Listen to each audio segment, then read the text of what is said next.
திருவாரூர் தேரை எப்படி திருப்புவாங்கன்னு சொல்லி உங்களுக்கு தெரியுமா? தேரை திருப்புறதே ஒரு திருவிழா போல இருக்கும். அவ்வளவு ஆட்டம் பாட்டமும் கஷ்டமும் அதுல இருக்குங்க. 350 டன் எடை கொண்ட இந்த திருவாரூர் தேரை மொத்தம் 4 இடத்துல திருப்பணும். தேரை திருப்ப வேண்டிய இடத்துல முன்னாடியே மார்க் போட்டிருப்பாங்க. அங்க ஃபர்ஸ்ட் தேரை நிறுத்திடுவாங்க. தேரை திருப்புறதுக்காண்டி பயங்கரமான இரும்பு பலகைகள் நிறைய இருக்கும். தேரோட 2 மின் சக்கரங்கள் பின் சக்கரத்தில இருந்து கரெக்டா மையம் வச்சு அதோட மார்க்குகளை குறிச்சிடுவாங்க.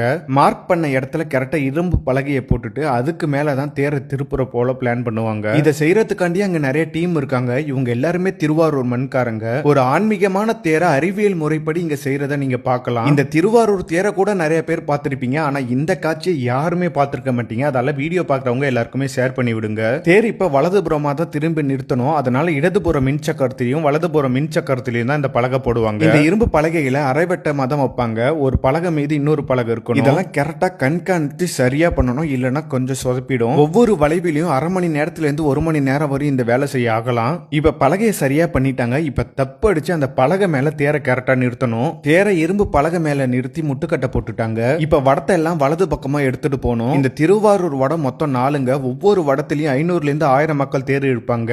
இப்ப தேரோட 2 சக்கரமும் இரும்பு பலகை மேல நிறுத்தியாச்சு. இப்ப இரும்பு பலகையில தேர் சக்கரம் வழுக்கிட்டு போக அதுல கிரீஸ் மட்டும் விளக்கண தடவணும். வழவழப்பு இருக்கிறதால தேர் சக்கரத்துக்கு பெருசா டேமேஜ் ஆகாதுங்க.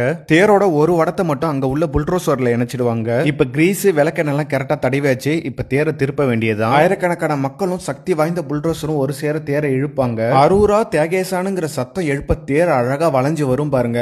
காண கண்கள் கோடி வேணுங்க. அவ்வளவு அழகா இருக்கும். தேர் கரெக்டா வளைஞ்ச உடனே சரியா முட்டுக்கட்டையை போட்டுடணும். இல்லைன்னா தேர் நகர்ந்துரும். தேர் வளைஞ்சு நின்னோடனே போடுவாங்க பாருங்க ஒரு ஆட்டம். ஆகா அவ்வளவு அழகா இருக்குங்க. தேர் சக்கரம் கிரீஸ் தடவுனா இரும்பு பலகை மீது எப்படி வழுக்கிட்டு வருதுங்கிறத நீங்க பாருங்க. தேரை திருப்பும் போது பின் சக்கரம் நகரவே கூடாது. அதனால இப்படி கஷ்டப்பட்டு முட்டுக்கட்டை போட்டு அதை நிறுத்தியே வைப்பாங்க.